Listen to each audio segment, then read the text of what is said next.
Welcome to A Styled Life, the podcast for purpose-led female founders and senior leaders ready to use style as a powerful tool for confidence, impact and influence. I'm your host, Alex Standley, multi-award-winning personal stylist, speaker and sustainable fashion consultant with 2 decades of experience in the fast-paced world of fashion. Join me as we redefine success from the inside out. This podcast isn't just about clothes. It's about personal power, purposeful style, and creating a life that aligns with your values. So whether you're running a business, leading a movement, or stepping into your next chapter, you're in the right place. Each week, we'll dive into the world of personal style, sustainability, female empowerment, and living with intention through real stories, expert insights, and plenty of inspiration. Welcome back to A Styled Life. Today's episode I am so excited about because we're connecting 2 different worlds that are actually very deeply connected, but perhaps not spoken about that much, which is identity and personal style, and in particular, imposter syndrome. So today I'm joined by someone who understands this better than most, which is confidence therapist, mum of 2 and champion for overstretched working mums, Gemma Holmes. She's also known online as the peer coach. So Gemma helps women release anxiety and build real embodied confidence, not the fake it till you make it kind, so they feel worthy from the boardroom all the way through to bath time. Gemma and I previously ran a confidence inside and out workshop a couple of years ago, which was really great to kind of bridge these 2 inner and outer kind of topics together. So we felt like this would be a really beautiful, natural continuation of that conversation. So Gemma, welcome to A Styled Life. I'm really glad to have you here. Thank you so much, Alex. I'm delighted to be back and talking to you again. So this is obviously very connected to what we both do, but I wanted to start off before we kind of dive into imposter syndrome, talking about your kind of personal relationship with style, because I got you to sort of fill in a form before you came on the podcast, and what you shared with me really struck a chord, especially your experience of dressing to sort of hide your body, shrinking yourself in male-dominated environments, and choosing to be acceptable rather than authentic to you. Can you take us back to that chapter of your career and how motherhood shifted your relationship with your body and your style? Of course. So I was born in the 80s, raised in the 90s. So there's a whole load of cultural stuff that gets thrown into this. And as a result, as a young adult, the way I dressed was very much about what was flattering, what was slimming, what would streamline my silhouette. I wore a lot of black, and it was all about trying to make me look smaller. I was gifted with very big boobs. I don't think I realised they were a gift at the time, and sort of early days of working in marketing and PR, I was very conscious of not wanting to look like I was sort of showing off my figure, because there was a certain perception around PR about that. So a lot of the way I dressed in my early career was very much trying to make myself streamlined and smaller and slimmer and more acceptable. And I think as I went into my leadership roles, I was then in this weird position of going, well, on the one hand, I want my clothes to make me look smaller and slimmer, but on the other hand, I want them to make me feel big and make me feel powerful. And as a result of being stuck in this, I completely lost my sense of style. And it was a complete focus on those 2 things. What's going to make me look both small and slim, but big and powerful? And I used to love style and fashion. I did a textiles A-level. I applied to London College of Fashion before heartbreak led me to take a very different direction. What could have been?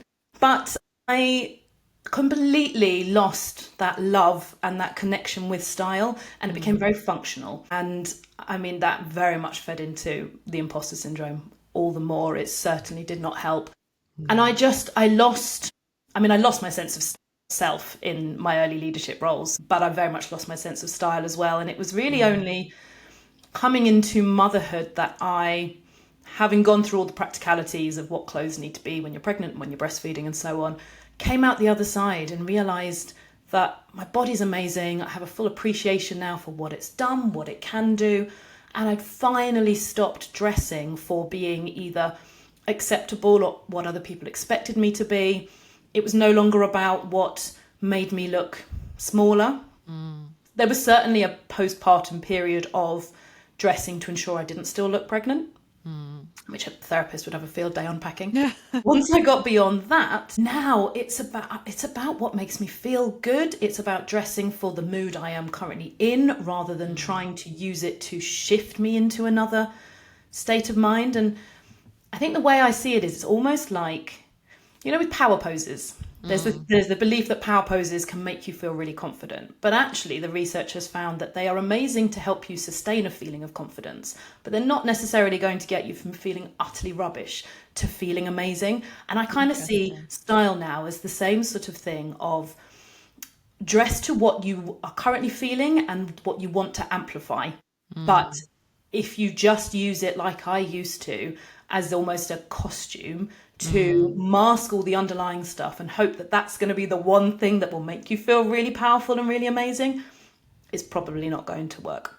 Does that make sense? Yes, definitely. I think, gosh, there's so many things that I've got to say about what you've just said. One of the first things that struck me from what you said was, I think we quite often talk about motherhood as it's something where, we lose our confidence, and it's often, for me, it was a real catalyst for change. But I think it's often described as a period of time where women, lose themselves, lose their confidence, their body shape changes, all of these kind of things. So it's really refreshing to hear the other side of that, which is, that self-acceptance and that feeling of kind of celebrating like your body and celebrating what it's achieved and what it's created and all of those really beautiful things. So I think that was a really different angle that we don't hear so often, because normally it's a lot of the negative side of postpartum bodies and how we feel about ourselves after having children, which I think it's really important for us to talk about as well. But it's really nice to hear the other side of it too. And then, I think to your point around, I spoke about this on the podcast last week or a couple of weeks ago, about we can never really feel comfortable and feel confident when we're kind of dressing up as someone else, as you said, like a costume. So it's really important that we're being true to who we are. And sometimes I am a big believer that there is a benefit to leaning on your clothing if you're not feeling so great. So, I do it in, day to day, where if I'm not having a particularly great day and I know I need to show up, on camera or on stage or, with confidence, then there's certain colours that I will lean on to support that. And I think there's a great psychological benefit to that, but it's always pieces that are, true to me and who I am. So it's never that, stepping into somebody else's shoes. It's always my own, but just, like you said, amplifying the part of me that I want to bring forward, on that day. So I can totally resonate with what you shared there as well. I think it's, I always think back to the first suits that I wore when I stepped into leadership roles. And I think we spoke about this last time we worked together, Alex, and I've still got it haunting me in my wardrobe.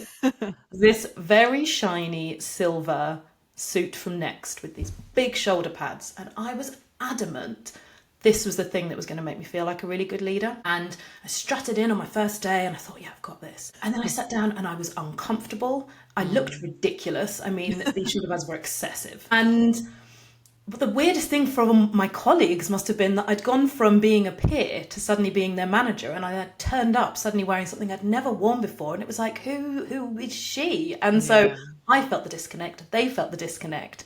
And I think if I had just dialed up certain elements of what I was already doing, it would have been far more palatable for everybody, and I'd have felt far more comfortable. But because I massively felt like I was not ready to be in this leadership role, the fake it till you make it came in, and it was like, I'm going to pull all the levers I can possibly pull to make sure that they don't, that they don't see through me, that they don't see I'm a fraud. And so clothing was just one of those things that I did in the quote marks wrong way to help me be perceived as someone that I wasn't feeling I was inside. Yeah, it's so interesting, isn't it? Because I think especially in our younger years as well, we have this perception of what professional looks like, and how we should dress, when we become a manager or when we lead a team or whatever it is. And I think that can be heavily dictated by whether it's a male dominated environment as well. And particularly we're probably talking 10 plus years ago from what you're talking about. And I think hopefully things have started to shift a little bit in that regard, but I still see it so often with clients that I work with, that they feel very much that if they're too feminine or too bold or too anything, immediately feels to them that that's going to put them on the back foot, and they're already on the back foot because they're a woman. And then if their style is something different, then that will also contribute to that feeling as well. And I think it makes me feel really sad to see brilliant women underplaying themselves, toning themselves down. And I think it was really interesting, one of the things that you said to me about using clothes as part of your fake it till you make it approach will only make the self-doubt stronger. So I wanted to talk a bit more about that. And we've obviously spoken a bit about, wearing a costume doesn't support you, but why do you think wearing an outfit that feels like a costume, why do you think that fuels imposter syndrome rather than kind of fixing it? So when you break down imposter syndrome, the kind of core threads of it are that feeling of being a fraud, the feeling that you're going to be found out as not good enough, and that it's about an identity level. So the difference between self-doubt and imposter syndrome, and Claire Yost has done some amazing research on this for anyone who wants to kind of do the deep reading, but the way she sees the difference is that self-doubt is about a skill set, whereas imposter syndrome is about identity, and it's about who am I to be doing this. So if you wake up in the morning and part of your getting dressed feels like you're putting on a costume, feels like you are literally stepping into someone else's shoes, it reinforces that message to yourself of, I am only worthy and good enough to do this if I portray somebody else. It reinforces that I, on my own, am not worthy and good enough in this role. So I must go through this routine. And that's the clothing, that's the whole fake it till you make it thing that I have a massive issue with. Yeah, it's me too. Because it's not sustainable, it feels rubbish. And I think that it's an anchor to feeling like a fraud if every day you think, I must put on that costume and I must put on that tone of voice and I must present myself in that way, because that's the only way I won't be caught out as being not good enough. And I think that's what holds a lot of women back from being visible, from going for promotions and other opportunities in their career. Because why would you put yourself out there when it doesn't feel safe to do so, when it feels like you are at risk of being caught out as being good enough? That's a hugely vulnerable position to put yourself into when you are running imposter syndrome, and therefore you genuinely believe there is a risk that someone is going to find you out and everything is going to fall down. So unconsciously we are going, don't put yourself out there, don't be visible, don't go for the promotion, don't do that presentation, don't do that Instagram live, because that's an opportunity for people to see through the mask and realise that you are not worthy and not good enough. So that holds us back hugely. And I think for me, that was one of the things that really added to that feeling of, you as a leader are only good enough because you are doing a really good job of faking it as one, not because you actually are a good one yourself. I think it's that element of safety is so interesting, because is something that I spoke about with Sarah, who's one of the style trailblazers, because she's an embodied wealth coach. So we were talking a lot about nervous system regulation and feeling safe to be visible, feeling safe to receive, on several different levels. And it's so interesting because I seem to have had this conversation a couple of times this week in relation to style as well. And, it is that sense of it feels unsafe to kind of be yourself sometimes, like to put yourself out there. And it's really interesting that we can, be extremely capable in our job role. And I think often as women, we don't, we doubt ourselves. And I know there's that much shared statistic around men and women who approach applying for a job very differently. And, when men see an application and they have one or two skills on there, then they're more than happy to apply. Whereas if women have 8 out of the 10 skills, they think, oh, I'm not quite qualified enough to apply for that role. And I think it's the same thing across the several different elements of the workplace, and I think your style falls into that as well. And I think that safety element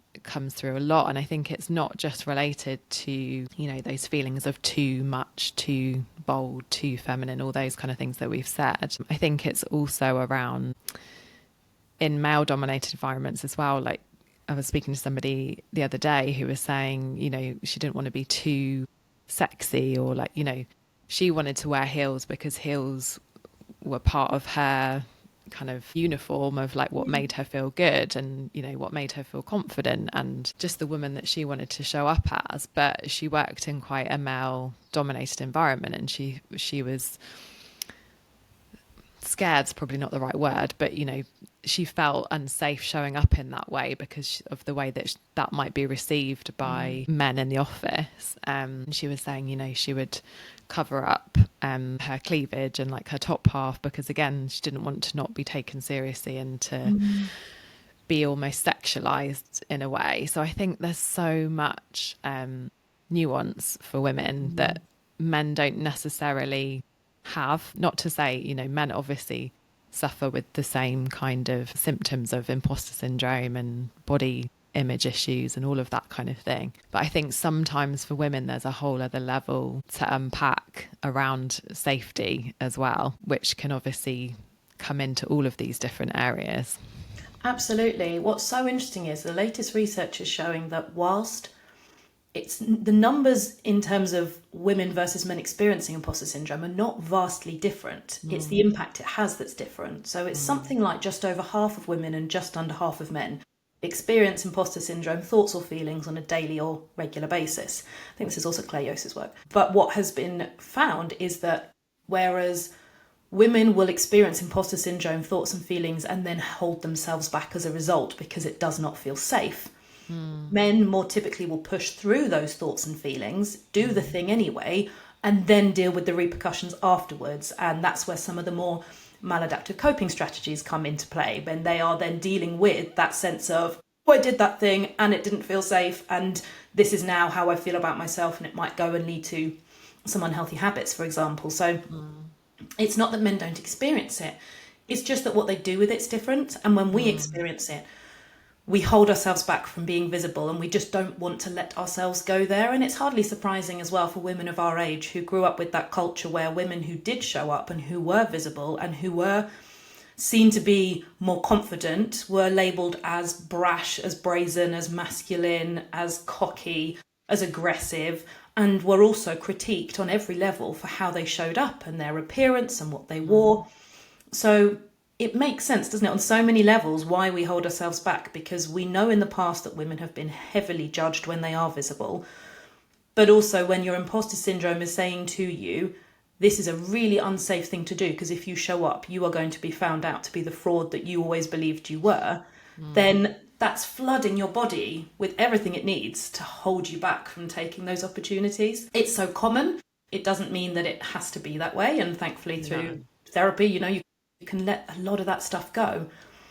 But that's it does require the inner work to unpick both generational stuff, but also all of the inner messages that we've been telling ourselves, that we are only good enough and we're only worthy when we do certain things, and that we to have that self-trust that actually I am worthy and good enough as the woman and the leader I want to be, and there is nothing to be caught out for because I'm going to show up as my authentic self. That's a very powerful place to get to, but it requires a bit of unraveling. Definitely. I love that. And I think it's very similar when it comes to style as well, that it is all about that self-trust, and it's that reconnection with yourself, trusting your intuition that, you do know what you should be wearing, you do know, and also chucking out the kind of rule book, if you like, and just being true to who you are. So it doesn't matter if something isn't, the most flattering shape on you. If it's something that you love, then that's far more important than following any set of style rules that you've absorbed over your lifetime of kind of societal conditioning and what the high street and the press are telling you that you should be wearing, this season. And I think I talk about this a lot in the sense that actually doing that inner work and that personal development from the inside first before you approach your style is so much more powerful and so much more transformational, because when you're comfortable in your own skin and you embrace who you really are, it's far more powerful when you come to look at the outer expression of that than it is if you come to it, owning who you are, not embracing your body, all of the different facets that come into play, because your self-esteem is wrapped up in your wardrobe, and there's so many stories and there's so much, history. I talked about this on the podcast last week about past, present, future, and how there's elements of each of those that you bring in to your style as well. And I think having done a lot of this kind of personal development work myself as well, I can really see, and I can see it in my clients when they've done the work, how much more powerful these transformations are. So I think when you can reconnect with your identity, then your style then becomes a reflection, and it's not, like you said, it's not a mask.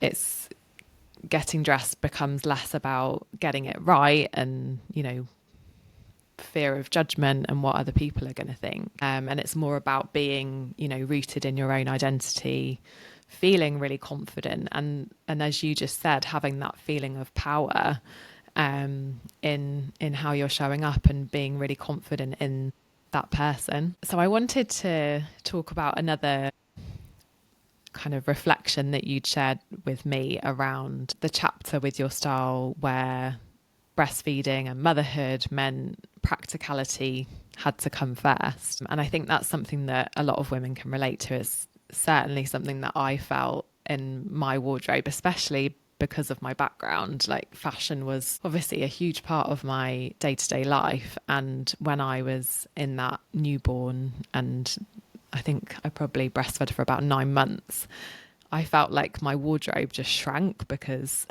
I couldn't access, 70% of it because it just wasn't practical.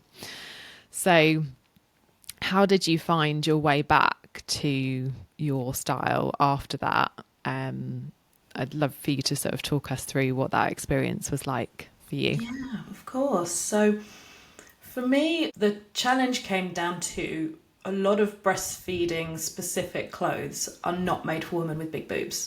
And mine went absolutely ginormous when the milk came in, and I could not fit into any of the lovely specific breastfeeding clothes that people had kindly gifted or in most cases handed down to me. So it was a matter of what can I cobble together that gives me access, and I wanted to be able to feed my babies out and about wherever I was and not have to use these sort of special scarves and things you can do to cover yourself up. That just didn't feel practical for me.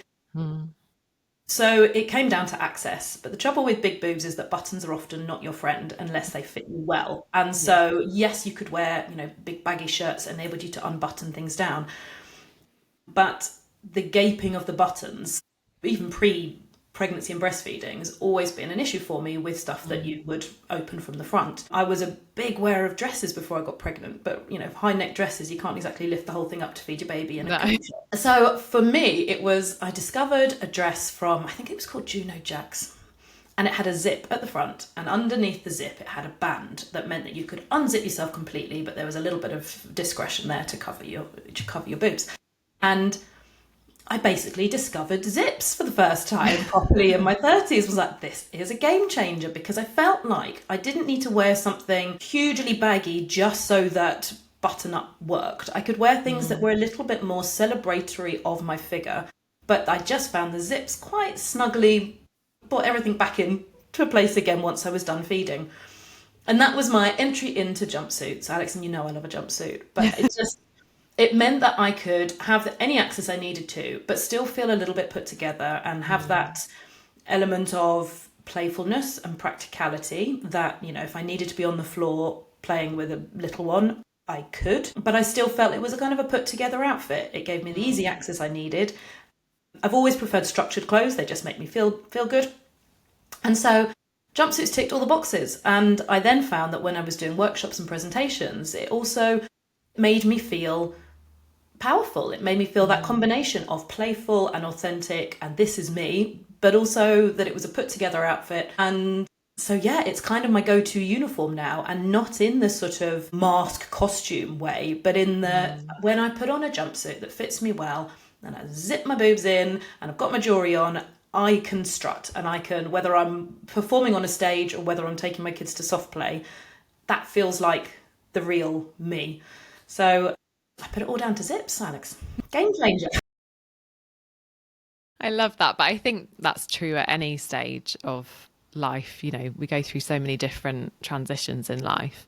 And I think it is always, the magic is always in balancing the practicality of our lifestyle, whether that's being a mother, being in a boardroom, being going through the menopause. I have never to this day met a woman where comfort wasn't, you know, the most important factor, or at least up there amongst the most important factors. And therefore it's so important to understand your lifestyle and how your clothing actually needs to support you day to day, because I see so often with women's wardrobes that they've got all of these things that just don't apply to their current lifestyle. You know, whether it's heels as a mother when you're running around after toddlers and you wear them kind of once in a blue moon, but they're taking up half of your wardrobe, or whatever it is. It's just, you know, like you said, you still want to feel like you still want to feel polished, you still want to feel put together, whatever the circumstance is. It doesn't really matter whether it's the school run or whether it's, you know, speaking on stage. You still want to feel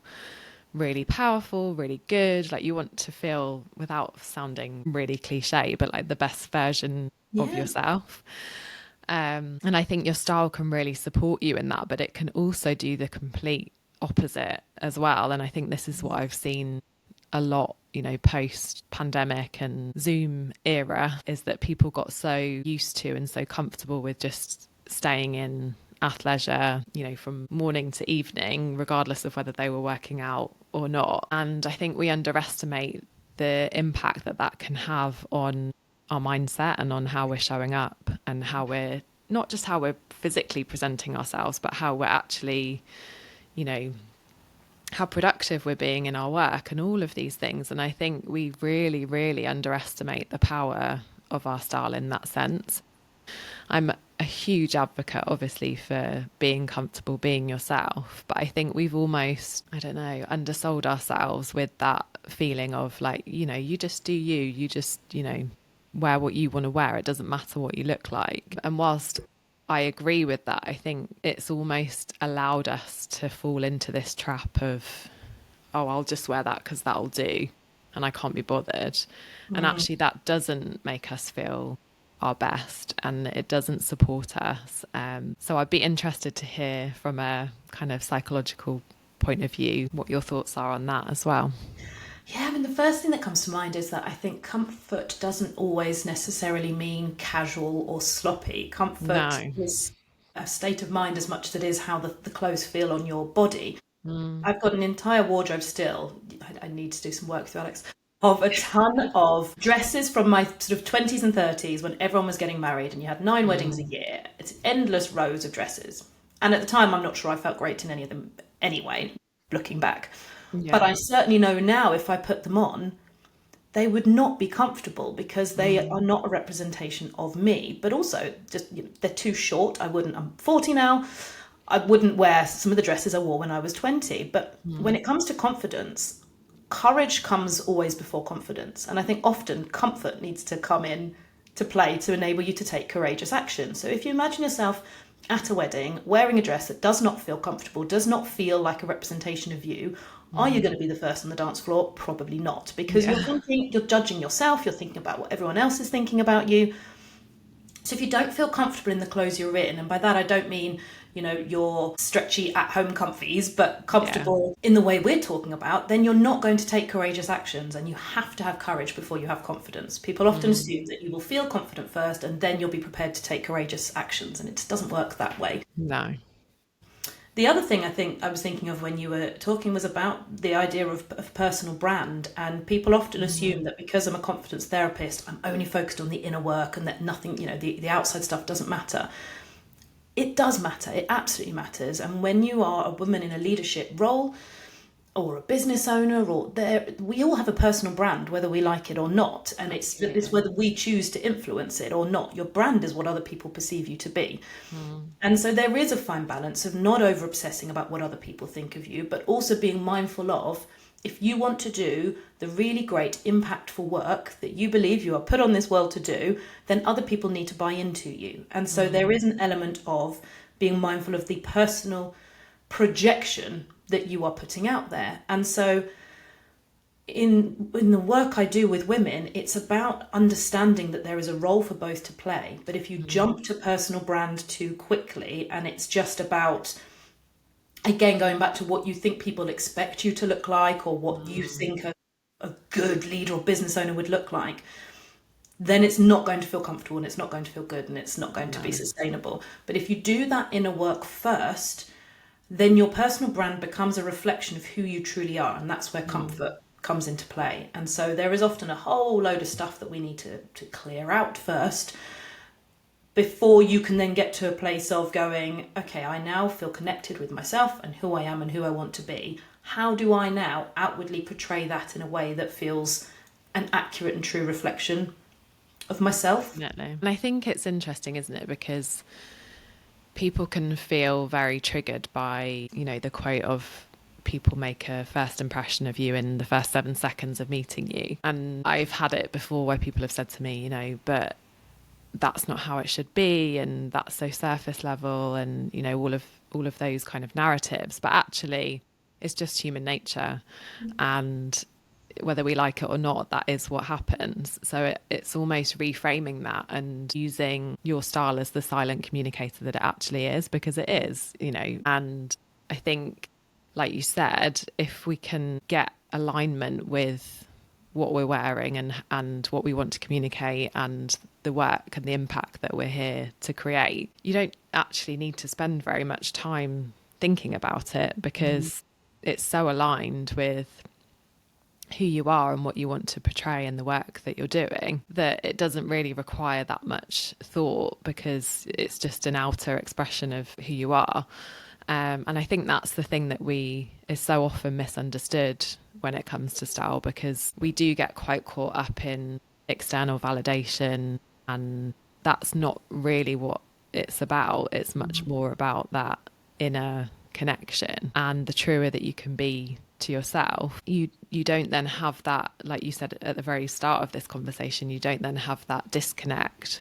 Especially, I talk about this quite a lot, when you are in a position where you're on stage or you're presenting in meetings or that kind of thing, the last thing you want is for the people that you're trying to influence or persuade or get buy-in from to feel that disconnect, because they're just not going to buy into what you're talking about. And whether that's from a transactional, like business point of view, or whether it's from you're trying to get this really important message out to the world and create this big ripple effect, if there's any kind of disconnect, then that's going to reduce the impact that you can have. So I think all of that is massively underplayed in the narrative that we're sold, that it's frivolous to care about what you look like, it's materialistic to care about your clothes and all of those narratives. Would you agree with that as well? Yeah, I had a really interesting conversation with a group of mums at a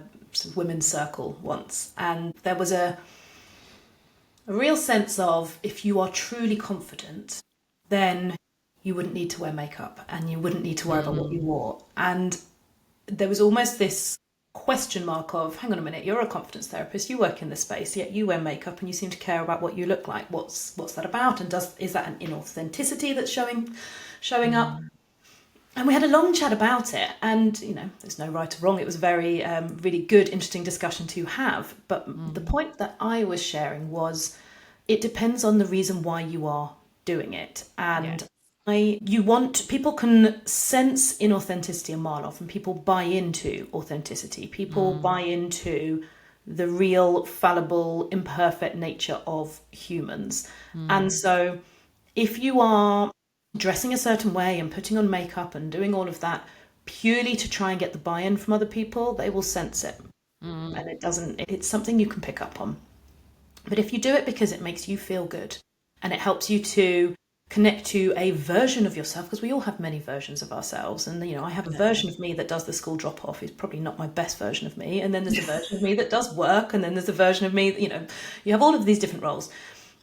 Makeup and clothes for me are all part of helping me to navigate those different roles and feel comfortable in each of those different roles. And it's not about faking it, it's about using it as part of that. And so if you are putting on makeup, for example, because you do not feel good enough and worthy as a person without it, then that's something that would really benefit from work on. But that doesn't mean that everybody that wears makeup or cares about their clothing has a fundamental self-worth issue, or believes they are only good enough and worthy enough if they do it. So like all things, it's not just black and white, but it's the reason that you do things makes such a difference. And if it is a conscious part of your personal brand, or if it's an expression of who you are inside, wonderful. It doesn't mean that it's being used as a negative tool, or that you are pretending to be someone that you're not.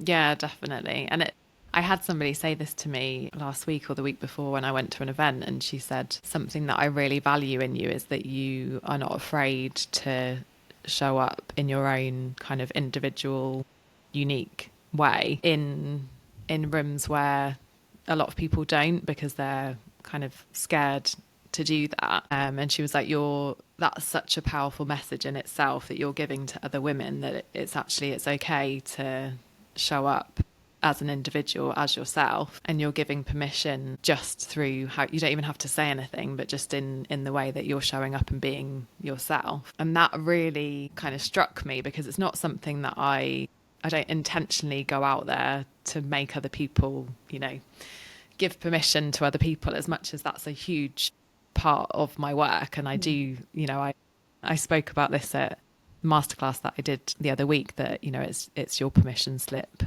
that your style's been waiting for. But I don't consciously show up in that way to have that effect. It's just that I'm being me on purpose. And I think that's where I want all women, regardless of whether you're my client or not, that's how I want you to feel, because I want it to be, natural. And there's so much, I think we underestimate again the decision fatigue and the overwhelm that actually we do feel on a daily basis when it comes to our wardrobe and how we're showing up, and it doesn't have to be like that. So I think that's another powerful reframe that kind of really struck me as well. Yeah, and I think there's something about reaching sort of women of our age. There is an element of feeling quite liberated when you turn, 40 odd, and you care a bit. I'm trying to think of a way of saying this that isn't swearing. You care less about a lot of things than you might have done before. But I find a lot of women come to me in this sort of place of, on the one hand, I feel like I care less about a lot of things and I'm ready to embrace my true self, but I've almost now lost connection with who that is. I know I'm not who I was before, but I don't quite know who I am now. And that can feel quite scary, to admit that actually I don't know who I am. And it's not all that surprising when, particularly if you go through motherhood and you have a career or a business, you are spending so much of your life giving your time, your energy, your priorities to everybody else. you don't have a second to stop and connect with who you are. So it's true. not surprising, and it doesn't mean there's anything wrong with anyone if they reach this stage of their life and they feel like they're on the edge of wanting to be free and embrace themselves, but actually, who is that? Because there's not been a second to think about it. And coming to a therapist or a coach can be an amazing, empowering thing to just give yourself that space and that time to connect with who you are. And it's not always about connecting back with who you were. It's about connecting with who you are in this chapter of your life. And that might be a bit different, and that's okay. And there also might be threads of past you that you do want to bring through to this stage of your life. And that's great too. I always encourage women to think about one activity they used to love doing when they were a child that they'd like to bring back into their lives, but also one new thing that they have never done before that current version of them would love to explore. And that might be true with style as well. Is there something that was part of your essence of who you were before that you would love to bring back into focus that you maybe haven't thought about for a while? But also, is there something that new you actually feels that she's ready to embrace that she never did in the past? Definitely. Yeah, and that's that whole past, present, future strategy, because this is what I get my clients to reflect on before we start working together, because there are so many elements of ourselves that we've either forgotten or toned down or felt aren't appropriate, or, there are almost like negative reasons why we've let them go that actually we didn't let them go for us, we let them go for other people. And it's really powerful when we can reconnect to those. But like you said, it's almost like a pick and mix of, what do I want to bring forward with me, but what do I need to let go so that I can now step into this next version of me. And I think there is something quite scary about that. I know I certainly felt completely scared and overwhelmed when I became a mum. I didn't know who I was or who I wanted to be. I just knew that version of me, was no longer, and I wanted to change and change my life and change things to be more in alignment with my values. But I didn't really know what that looked like in terms of how I wanted to show up and what that translated into. So I think, as you said, having the support of experts when you're going through that process, it collapses timelines for you, but it also gives you that support that you need when you're going through those kind of transitions, because there are so many that we evolve into. I vividly remember a moment when I was towards the end of my mat leave with my second son, and Katie Tunstall, I think it is, came on the radio with Suddenly I See. It says something like, "Suddenly I see this is what I want to be." It's from The Devil Wears Prada as well. Oh, which I saw in the theatre last week and is unbelievable. So good, isn't it? So good. And I got quite emotional when that song came on, because I realised in that moment I was connecting with all the different bits of my life that were important. I was in my jumpsuit. I was preparing for my first kind of major business opportunity since having my baby, but I was also sat on the floor playing with him, and I felt like I was in my family home, and I was able to connect with the different parts of me, and it was really reassuring for me to go, this business part of me still really matters, and I see now that it is really important for me to get that balance right, that I am a mum and a business owner, and all the hats we were talking about earlier. Yeah. But that's off the back of decades of my own self development and therapy and coaching and all the rest of it. And that's what I love in my work, is helping women to have that moment of themselves where they can see who they are and who they want to be in this moment. And that can take a bit of clearing out or disconnecting with some of the old messages that we picked up along the way that are no longer true. A lot of us are still running these scripts in our minds, which are unhelpful words that other people said to us through our lives. And whether we remember them consciously or not, more often than not, it's an unconscious thing. We carry those scripts along with us through our lives of not being good enough, not being attractive, not being worthy, you're never going to come to something.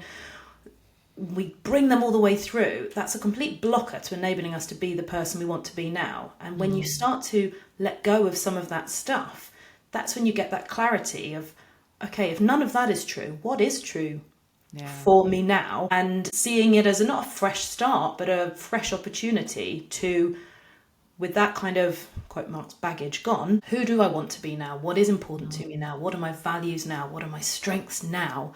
Because it is scary to, if you've been carrying self-doubt with you your whole life and all of these messages, our brain does not like lacking stuff. So if we lose all of that, it needs something in its place. And so that 360 approach you spoke about is so important. If we let go of self-doubt and anxiety and all those things that have been familiar friends for so long, the brain's not going to be happy unless you fill it with new things. And so you need to have a sense of, who am I? What are my strengths? What are my values? What am I working towards? What's my mission? All that kind of positive psychology stuff is really important. So it feels safe to be who you are now.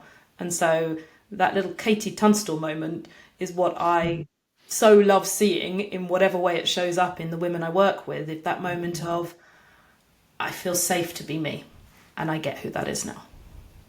I love that. It's so powerful. And I think that's such great advice as well, because I think we sometimes overcomplicate things because there's so much information now. We're bombarded with all the things that we should be doing, and, you know, how we should be looking after ourselves, how we should be dressing, how we should be parenting. Like, you know, there's so many different conflicting opinions as well. And I think when we can just strip it all back and connect with what we actually love and what we actually enjoy and the person that we actually want to be, I mean, probably that sounds quite big for a lot of people, but it is, all of it is quite simple in the sense that it does just come back to who do I want to be, and what am I here to do, and what do I enjoy. I think if we can come back to those couple of basic things, which don't feel basic in the moment when you're trying to figure them out, but I think that's really good advice. So I could talk about this for another couple of hours. Oh, yes. But before we wrap up, I wanted to also spotlight some of the resources that you've created, because I think they're amazing for women who are navigating, you know, identity shifts, confidence, motherhood, like all of those things. So please do share with us what you have available. Thanks, Alex. The main thing I would love for your listeners to do is download the free confidence playbook for working mums that I created this summer. It's 25 pages of no fluff information and coaching and thoughts that particularly those overstretched, underconfident, busy working mums can use to understand themselves a little bit better, to start to understand where the inner critic has come from and let some of that stuff go and start to step into that more authentic, confident version of themselves. So I wrote the guide that I wish I had had when I was younger. So that is on my website. It's called The Confidence Playbook for Working Mums, and I know the link will be in the show notes. On my webpage, right at the bottom, you can request it and it's free. And I love hearing how people have found it and the realizations that they've had and the things that they have done when they've stepped into that place of courage. So that's the main thing I want anyone listening to do, is to get the playbook and use it, because we can read it and go, well, that's lovely. But unless we actually take action on it, it's not going to make a difference. So that's the free playbook. And then because I work online, I then have my Confidence Quarter, which is the main program that women work with me through. And it's a 12-week one-to-one confidence therapy program. And it's that 360 approach we've been speaking about. It's clearing out anything from the past that's causing that anxiety and that lack of confidence. It's about upskilling you in the present with all of the tools that you need to be able to step into that authentic confidence. And it's about helping you to see a vision of what your life can be like when you are living your truly authentic self. So it does it in that safe way of it feeling safe to trust myself, to show up as my authentic self. And for me, it's the best job in the world. It's such a privilege to do. Oh, I love that. Thank you so much. It's been, I'm sure, a very relatable conversation for the women that are listening. And I think this is just a subject that I feel we could even come back and do a second episode on, because there's so much to unpack. But I will share in the show notes all of Gemma's contact details so that you can follow her on social media and find the Confidence Playbook as well. But thank you so much, Gemma, for sharing your time and your expertise with us today. It's been such a pleasure. Thanks for having me on. It's been a really great chat. Thank you, and I will see you next week. Thank you for tuning in to A Styled Life. If today's episode resonated, the best way to support the show is to share it with another trailblazer or leave a quick review. And if you're ready to align your style with your next level of impact, head to the show notes to book your free style strategy call. Because when your style aligns with your purpose, the world takes notice.